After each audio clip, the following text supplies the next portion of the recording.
అందుకే ఏమన్నాడంటే హృదయము ఇది అసలైంది, దాన్ని తాకాలి, దాన్ని శుభ్రం చేయాలి. నరహత్య, వ్యభిచారం, అపవిత్రతలు, కాముకత, దురాశలు, నువ్వు ఏ పేరన్నా చెప్పు, అన్నీ ఎక్కడి నుంచి వస్తాయి? దిల్సే. దిల్సే.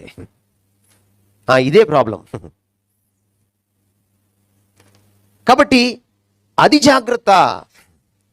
ట్రెడిషనలిజం ఏం చెప్తుంది? బయట బాగుంటే చాలు. అందుకనే చూడండి, కొన్ని చర్చెస్లో వాళ్ళు డ్రెస్ స్పెషల్గా వేసుకుంటారు. ట్రెడిషనలిజం అదే చెప్తుంది. డ్రెస్ వైట్గా ఉండాలా, హృదయం వైట్గా ఉండాలా? అది అది కదా. యేసు ప్రభు ఇప్పుడు ఏం చెప్పాడా? ఈ డ్రెస్ వేసుకోవాలని చెప్పలా.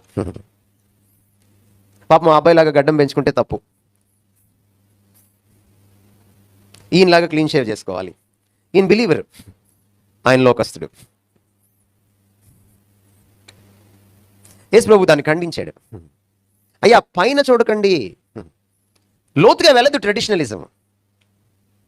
ఈరోజు మిమ్మల్ని అడుగుతున్నాను, ఎంతకాలం నుంచి వస్తున్నారు ఈ చర్చికి? మీరు ఎంత లోతుగా వెళ్ళింది మీ క్రైస్తవం? ఎంత లోతుగా వెళ్ళింది మీ భక్తి?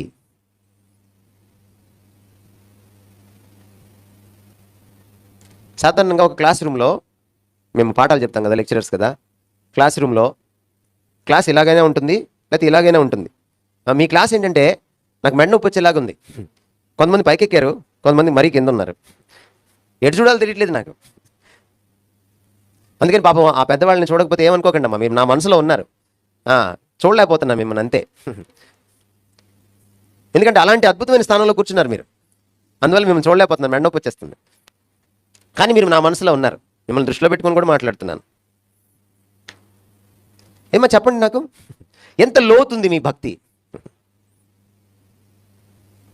ట్రెడిషనల్ క్రిస్టియానిటీ తోటి ప్రాబ్లం ఏంటంటే, ఈ ఆచారబద్ధమైన క్రైస్తవంతో ప్రాబ్లం ఏంటంటే, వీళ్ళు కేవలం ఆచారాలను మాత్రమే పాటిస్తారు. అందులో ఒక ఆచారం ఏంటో చెప్పనా? 40 రోజులు. ఈ ఆచారం ఎక్కడి నుంచి వచ్చింది? మీకు మొదటి రోజు చెప్పాను నేను, ఇక్కడ నుంచి రాలా. అసలు విషయం చెప్పనా మీకు? మొదట్లో కొన్ని సంఘాలు ఉండేవి, వాళ్ళు క్రిస్మస్ చేసేవాళ్ళు కాదు, గుడ్ ఫ్రైడే చేసేవాళ్ళు కాదు, 40 రోజులు చేసేవాళ్ళు కాదు.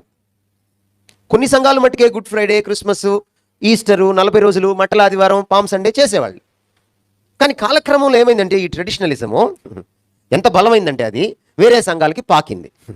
పాకి ఈరోజు ఒక ఊర్లో 100 సంఘాలు ఉంటే దాదాపు 90 సంఘాలు ఇందులోకి, ఈ చట్టంలోకి వెళ్ళిపోయినాయి. ఎందుకు వెళ్ళిపోయినాయని మీరు నన్ను అడుగుతారా? చాలా కారణాలు ఉంటాయి.